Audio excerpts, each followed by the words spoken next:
किसी शायर ने कहा है, तू इधर उधर की न बात कर, तू बता कि कारवां कहाँ लुटा। मैं बताऊंगा इन्हें कारवां कहाँ लुटा है। मेरा भाषण समाप्त होने दीजिए, मैं ठीक से इन्हें एक्सपोज करने वाला हूं। जी प्लीज। माननीय उपसभापति महोदय, अच्छा डिस्कशन आप चलने दें। आप मैं इनकी बातों को सुन रहा था और मैं इस सदन के संज्ञान में लाना चाहूंगा। माननीय सदस्य सैयद नासिर हुसैन जब इस बारी राज्यसभा में चुने गए, जब ये इनके जीत की घोषणा हुई, मैं उस समय कर्नाटक के बेंगलोर में था। कर्नाटक की विधानसभा में पाकिस्तान जिंदाबाद के नारे लगाए गए थे। भारतीय जनता पार्टी के कार्यकर्ताओं ने विरोध किया, उनको पकड़ करके जेल में भेज दिया गया। भारतीय जनता पार्टी के कार्यकर्ता जो इस पाकिस्तान जिंदाबाद के नारे का विरोध कर रहे थे, उन्हें जेल में भेज दिया गया और इन्हें पचित किया गया। ये लोग बैठाइए, इन्हें बैठाइए, ये बोल नहीं सकते। बैठ जाओ, बैठो। आपस में बात नहीं, प्लीज प्लीज। आप बैठो, बैठो प्लीज। आपस में बात नहीं, आपस में बात महोदय। आप चेयर को संबोधित करें, नहीं चेयर को संबोधित करें। सभापति महोदय प्लीज, आप चेयर को संबोधित करें। सभापति महोदय, आज देश के लिए गौरव का दिन है। देश के आम मुसलमान के लिए, देश के गरीब मुसलमान के लिए, देश के बीच में टोका टोकी नहीं होगी, ये दोनों के लिए होना चाहिए। फिर please please please Nasir ji, please please. झूठ बकवास सब सभापति महोदय नहीं जा रहा, आप रिकॉर्ड पे नहीं जा रहा, बैठ जाइए। उप सभापति महोदय, आज का दिन गरीब मुसलमानों के लिए, पसमानदा मुसलमानों के लिए, तलाकशुदा महिला बहनों के लिए, विधवा महिला बहनों के लिए, अनाथ बच्चों के लिए आज ऐतिहासिक दिन है। एक क्रांतिकारी परिवर्तन आने जा रहा है। पूरी की पूरी इस गरीब समाज, मुस्लिम समाज की आर्थिक और सामाजिक व्यवस्था में यह वक्फ अधिनियम क्रांतिकारी परिवर्तन लाने जा रहा है। मैं आभारी हूँ माननीय मोदी जी का, जिन्होंने इस महान विधेयक को इस सदन में लाने का काम किया।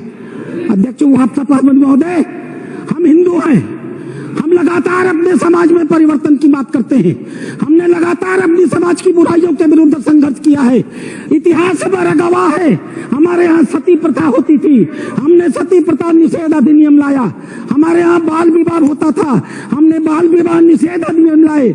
हमारे यहाँ विधवा विवाह नहीं होते थे, हमने विधवा विवाह अधिनियम लाया। आश्चर्य की बात होती है जब इस समाज की चर्चा होती है, आश्चर्य की बात होती है इन 75 सालों के अंदर एक बार भी मुस्लिम समाज के संशोधन को लेकर, सुधार को लेकर के, एक गरीब मुसलमान की जीवन की बेहतरी को लेकर के एक बार भी किसी प्रकार के सुधार आंदोलन को इस सदन में लाने का काम नहीं किया। आज यह पहली बार है और हमें गर्व है अपने प्रधानमंत्री पर, नरेंद्र मोदी पर, जिन्होंने इस मुस्लिम समाज के सुधार के ऐतिहासिक विधेयक को लाने का काम किया है। 2014 में माननीय प्रधानमंत्री बने थे, उनके दृष्टि में कभी हिंदू और मुसलमान नहीं होता था, उनका सिर्फ एक नजरिया होता था, गरीब और अमीर। आप गौर कीजिएगा, यह सदन गौर करेगा। हम जनधन योजना लेकर के आए, 42% लाभार्थी मुस्लिम थे। हम प्रधानमंत्री आवास योजना लेकर के आए, 31% लाभार्थी मुस्लिम थे। हम उज्ज्वला योजना लेकर के आए, 37% लाभार्थी मुस्लिम थे। हम मुद्रा योजना लेकर के आए, 36% लाभार्थी मुस्लिम थे। हम स्किल इंडिया लेकर के आए, 22.7% लाभार्थी मुस्लिम थे। हमने प्रधानमंत्री एम्प्लॉयमेंट गारंटी प्रोग्राम चलाया, अध्यक्ष महोदय 70% अधिक मुसलमानों ने उस योजना का इस देश में लाभ लिया। मेरे पार्टी की बैठक है, मुझे बताना नहीं चाहिए, लेकिन मैं कहूंगा, माननीय प्रधानमंत्री इसी बाल योगी सभागार में हम सारे सांसदों की बैठक ले रहे थे। उन्होंने क्या कहा हमसे?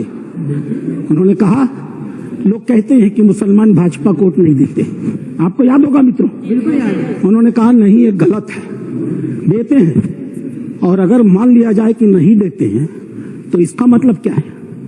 क्या वो देश के नागरिक नहीं है? क्या उनके काम नहीं होने चाहिए? क्या उनका विकास का काम नहीं होना चाहिए?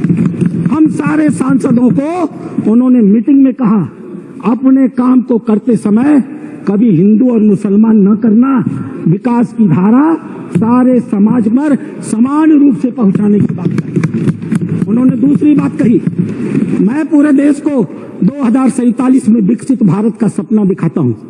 क्या 20% मुसलमान अगर देश का पिछड़ा रह जाएगा तो क्या भारत का विकास का सपना पूरा होगा? नहीं। वक्फ बाई यूजर के क्या होता है? वक्फ बाई यूजर, हजरत मोहम्मद साहब ने क्या कहा था? आपके पास अपनी कोई संपत्ति हो तो दूसरों को भले के लिए दान करो। हदीसों ने क्या लिखा था? यदि किसी व्यक्ति के पास अपनी संपत्ति है, उस संपत्ति का एक हिस्सा वो दान कर सकता है, उसके लिए मुतवल्ली बना सकता है, उसके आय के साधन कैसे होंगे लिख सकता है, आय से होने वाली आय किस वर्ग के उपयोग में आएगी उसके भी निर्देश दे सकता है। What is this Waqf by user? किसने आपको संपत्ति दी? किसने आपको संपत्ति दान की? किसके मन में मनसा थी कि अल्लाह को दे दिया जाए? एक भी आदमी ने वक्फ बाय यूजर की संपत्ति वक्फ के अधिनियम के तहत नहीं दी। जैसे फिल्मों में गुंडे हुआ करते थे, जिस औरत पर हाथ रख दी वो औरत उनकी हो गई, इसी प्रकार से इन वक्फ बोर्डों ने भू माफियाओं की तरह काम किया। जिस जमीन पर हाथ रख दिया इन्होंने वो जमीन उनकी हो गई। आज इस मानसिकता से ये काम करते हैं। जमीनों पर मैं कानून लेकर के आया हूँ। अध्यक्ष महोदय, इसी सदन में माननीय सदस्य झूठ बोल रहे थे, असत्य बोल रहे थे। 1995 का यह एक्ट है, धारा 40, द बोर्ड में इटसेल्फ कलेक्ट इंफॉर्मेशन। बोर्ड स्वतः इस बात की सूचना इकट्ठी कर सकता है यदि उसे इसका कोई कारण महसूस होता है कि यह वक्फ की प्रॉपर्टी है। आगे क्या करेगा? And it any question arises whether a particular property is a waqf property और not, whether a work is a Sunni or Sikh board. After making such inquiry as is deemed fit, decides the question.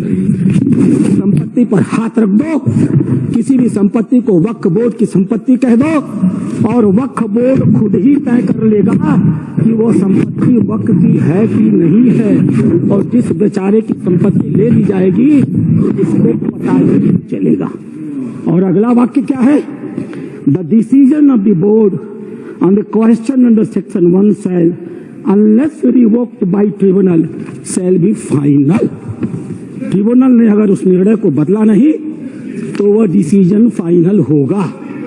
और उसी act का दूसरा हिस्सा है अध्यक्ष महोदय, no appeal shall lie against any decision और ऑर्डर वेदर इंटरिम और otherwise given or made by tribunal.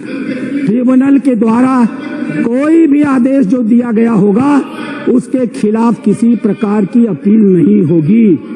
एक अपार्टमेंट में कोई परिवार चला जाए, किराए पर मकान ले ले, और ऐसी घटना हुई है अपार्टमेंट में, किराए पर मकान ले ले, अपने 4 मित्रों को बुला ले और नमाज पढ़ ले। 5वें दिन वो कह देगा हमने इस स्थान पर नमाज पढ़ी है, यह वक्फ बाय यूजर है, अब इसे वक्फ घोषित कर दो। और घोषित हो गई। अध्यक्ष महोदय, आपके पास एक बड़ी जमीन है, खाली पड़ी है, बगल में कुछ मुस्लिम परिवार रहते हैं, उन्हें नमाज पढ़ने के लिए कहीं जाना होता है, वो उस जमीन पर नमाज पढ़ ले, आप हिंदू हैं, आप मना नहीं करते। 5 दिन 7 दिन नमाज पढ़ने के बाद वो लिख के दे देंगे कि हम लोग इस जमीन पर नमाज पढ़ते थे, अब यह वक्फ बाय यूजर हो गई, अब इस जमीन पर किसी का कोई अधिकार नहीं रहेगा।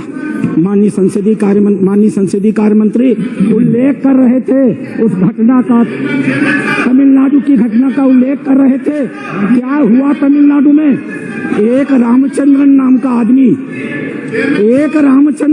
आदमी अध्यक्ष महोदय, वह व्यक्ति अपनी लड़की की शादी के लिए अपनी जमीन बेचना चाहता था।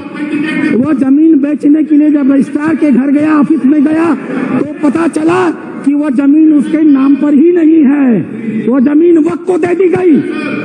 जब हल्ला मचा, गांव के लोग रजिस्ट्रार ऑफिस में गए तो पता चला कि उन दोनों गांवों की सारी जमीन वक्फ को दे दी गई।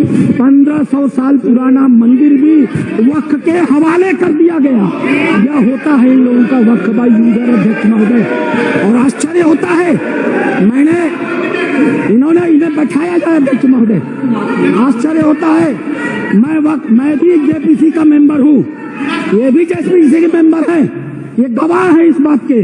मैं लगातार जेपीसी में जितने भी विटनेस आते रहे, इनके बड़े बड़े धार्मिक मतावलंबी, मैं उनसे कुरान को कोट करके कहता रहा। मैं कुरान पढ़ता हूँ, कोई बुराई नहीं है किसी धर्म को पढ़ने में। मैंने कुरान को कोट करके कहा कि मौलवी साहब ये तो बताओ कि इस कुरान में या किस हदीस में यह लिखा है कि अगर हमने कोई संपत्ति दान नहीं की तो तुम उसको वक्फ यूजर मालिकाना मान लोगे। किसी के पास एक भी मेरे सवाल का जवाब नहीं दिया। इन लोगों ने क्या किया मालूम है? वो जो ओवैसी साहब वहां बैठते हैं ना, उन्होंने मेरा नाम रख दिया मौलाना डॉक्टर राधा मोहन अग्रवाल। अब इससे बड़ी मेरी जीत क्या हो सकती है? मैंने इनसे पूछा, इस बात पर बहस होती है कि जीड लिखित गया या नहीं। मैंने इनसे कहा, जब हजरत मोहम्मद साहब ने अपने आयतों में लिखा है, 3 आयतें हैं, 4, आप चाहिएगा तो मैं पेश करूंगा।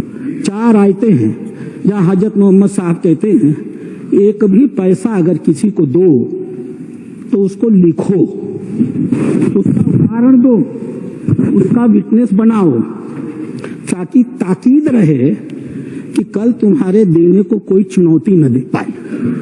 एक भी पैसा दो तो लिखित दो। और तुम कहते हो कि तुम्हारे पास ये सारी संपत्तियां हैं जिसका कोई लिखित रिकॉर्ड नहीं है, फिर भी वक्फ है। मेरे एक भी सवाल का जवाब, मैं उस कमेटी की बातों को बोलता नहीं, लेकिन चूंकि इन्होंने कमेटी का उल्लेख कर दिया इसलिए मैं इन्हें एक्सपोज कर रहा हूं। मेरे एक भी प्रश्न का जवाब ये लोग नहीं दे पाए, खाली मुझे कहते थे कुरान पढ़ते हैं मौलाना है, कुरान पढ़ते हैं मौलाना है। अरे कुरान मैं पढ़ता हूं, तुम तो मुसलमान हो, बचपन से पढ़ते हो ना। मैं पढ़ूं और बताऊं कुरान में क्या लिखा है? मार हो जाएगी, मार। ये हिंदू की बलमनसाहत है जो कुरान पढ़ के तुम्हें बताता नहीं है। अध्यक्ष महोदय दूसरी चीज, सरकार इनकी थी, इन्होंने वक्फ को अभय दान दे दिया और क्या नारा दिया? जो जमीन सरकारी है वो जमीन हमारी है। सरकारी संपत्तियों पर कब्जा करने का ऐतिहासिक इन्होंने कर्म काहे किया है। उत्तर प्रदेश की 74% वक्फ की संपत्तियां सरकारी जमीन पर कब्जा करके बनी है। तेलंगाना में 50% की संपत्तियां सरकारी जमीन पर कब्जा करके बनी है। पूरा अभयदान इनको मिला था अध्यक्ष महोदय, और उसका फल क्या हुआ? 2006 में सच्चर कमेटी की रिपोर्ट आई। सच्चर कमेटी ने कहा 4,50,000 संपत्ति है और 6 लाख एकड़ जमीन है। आज 2024 में 8,72,000 संपत्ति है और 37,94,000 एकड़ जमीन है।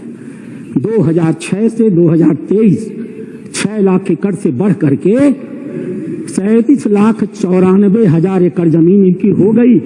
इन्हें बताना तो पड़ेगा सभापति महोदय कि आखिर 31 लाख अतिरिक्त जमीन इन्होंने पाई से कहां से है। यह रिपोर्ट जेपीसी में प्रस्तुत हुई है, और जेपीसी में प्रस्तुत हुई है तो यह ऑफिशियल डॉक्यूमेंट है। यह रिपोर्ट मैं पढ़ूंगा अध्यक्ष महोदय, यह मेरा अधिकार है। मैं आपको बताऊंगा कि कर्नाटक के अंदर किन किन नेताओं ने वक्फ की कितनी कितनी संपत्तियों पर कब्जा कर डाला है। नाम पढ़ता हूं मैं, Qamrul Islam foreign minister, Suryavanshi ex MP, CM Ibrahim ex union minister, Rahman Khan ex union minister, Abdullah Sharif Waqf board official, NA Haris MLA, MA Khalid ex CO, Mumtaz Ahmed Khan chairman, Mohammed Sanaullah IAS, mister Sindhu Giri former minister, MF Pasha IPS, Khaneez Fatima MLA, CK Jaffer Sharief foreign minister, और एक नाम एक नाम अध्यक्ष महोदय, Please conclude, otherwise एक नाम अध्यक्ष महोदय, we will take it from the इस party सदन की time. मर्यादा में Sir, please conclude, otherwise we have to conclude take कर it रहा from the हूं। party time. मैं कंक्लूड कर रहा हूं। इस सदन की मर्यादा में मैं एक नाम लेने से इनकार करता हूं। वो इस समय सदन में है भी नहीं। नाम क्या है अच्छी तरह से जानते होंगे। अध्यक्ष महोदय, नहीं बोल, अध्यक्ष महोदय, मैं अपनी बातें समाप्त करूंगा। मैं अपनी बातें समाप्त करूंगा। रामधारी सिंह दिनकर की एक Sir, you have Kavita to के conclude, साथ। sir. सीमा पर एक सैनिक मर रहा था। मैं कंक्लूड कर रहा हूँ। सीमा पर एक सैनिक मर रहा था। मरते हुए सैनिक से एक कवि ने पूछा, हे वीर बंधुदाई है कौन विपद का, हम दोषी किसको कहें तुम्हारे वध का। मरते हुए सैनिक ने कहा, यह गहन प्रश्न कैसे रहस्य समझाएं, 10-20 बधिक हो तो Sir, is the हम नाम party गिनाएं। allotting the time for her him? कदम कदम पर खड़ा यहाँ पातक है, हर तरफ लगाए घात बड़ा घातक है। घातक है देवता सदस्य दिखता है, पर कमरे में वह गलत हुक्म लिखता है। जिस पापी को गुण नहीं गोत्र प्यारा है, समझो उसने ही हमें आज मारा है। जो सत्य जानकर भी न सत्य कहता है, या किसी लोभ के दिवस चुप रहता है, उस कुटिल राजतंत्री करदय को धिक है। वह मूक सत्यहंता कम नहीं बधिक है। चोरों के जो हितु ठगों के बल हैं, जिनके प्रताप से पलते पाप सकल हैं। जो छल प्रपंच सबको प्रश्रय देता है, या चाटुकार जन की सेवा लेता है, यह पाप उन्हीं का हमको Sir, मार please गया conclude, है। sir. भारत अपने ही घर में हार गया है। तो आपको ये वीडियो कैसा लगा कमेंट बॉक्स में जरूर लिखिए। इस वीडियो को लाइक कीजिए, शेयर कीजिए, सब्सक्राइब करना ना भूलिए आपके चैनल EFC.Z को। तो मिलते हैं अगली वीडियो में। जय हिंद।